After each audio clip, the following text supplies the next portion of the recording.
Good morning. Today we're going to be doing a final walkthrough of a property. This is a property that's ready for the new incoming tenant. So we're going to be documenting the condition before the tenant moves in to show that it was clean and ready. And then that's our expectation when we get it back. You'll want to make sure that your first shot is an establishing shot of the unit number or the address so that when we're going through the photos, we can identify the property that you're taking pictures of. So in this case, you would take a picture of Unit 12. In each room, you need to document the condition of the walls, the ceiling, the floor. So typically the best way to do that is to stand in each corner and take 2 shots. For example, if I was standing in the corner, I would take a shot with a slightly downward angle, like this, and a slightly upward angle, like this, so that I capture the condition of the walls, the floor, and the ceiling. It's also really important to document any pre-existing cosmetic damage. For example, this property is in pretty good condition, but you can see that there's some very minor cosmetic damage on the floor. We'll want to document this kind of damage so that the new tenant isn't on the hook for anything that might have been existing when they moved in.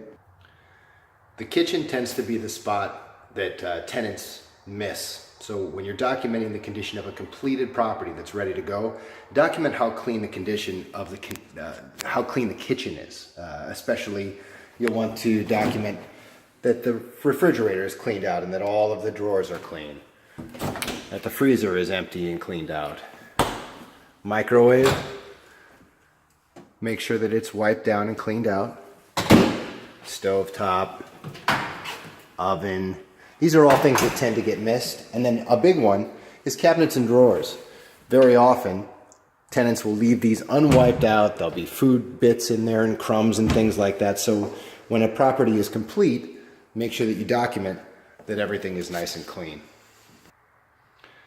When you do the final walkthrough inspection, it's also important to test all of the smoke detectors and the CO detectors. Make sure that they're present, obviously. They should be since it's a final walkthrough.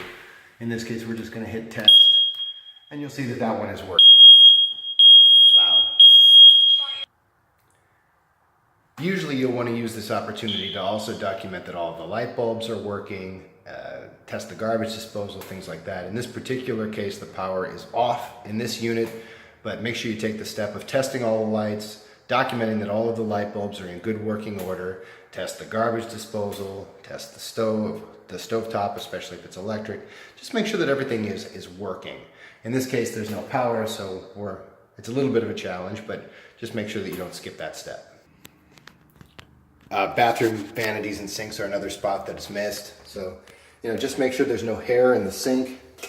Make sure that the drawers, and these are faux drawers, so you don't even have to check them, but just make sure that everything is wiped out and clean. And then it's a little dark in here. But obviously, make sure that the toilet is clean as well. Tub's clean. This is a 1-bedroom, so it's relatively easy to document the condition. Sometimes you'll have more.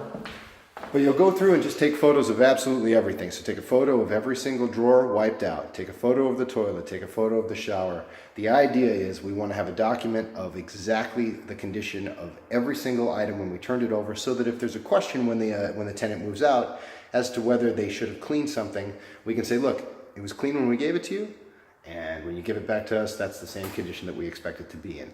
Typically, you should be, even on a 1-bedroom, I'll probably take about 150 photos. If it was a 3-bedroom, you get closer to 300. The neat thing is we're not buying film, it's all digital, so take as many as you possibly can. The more documentation that we have, the better. And that's how to document the condition of a property prior to move-in.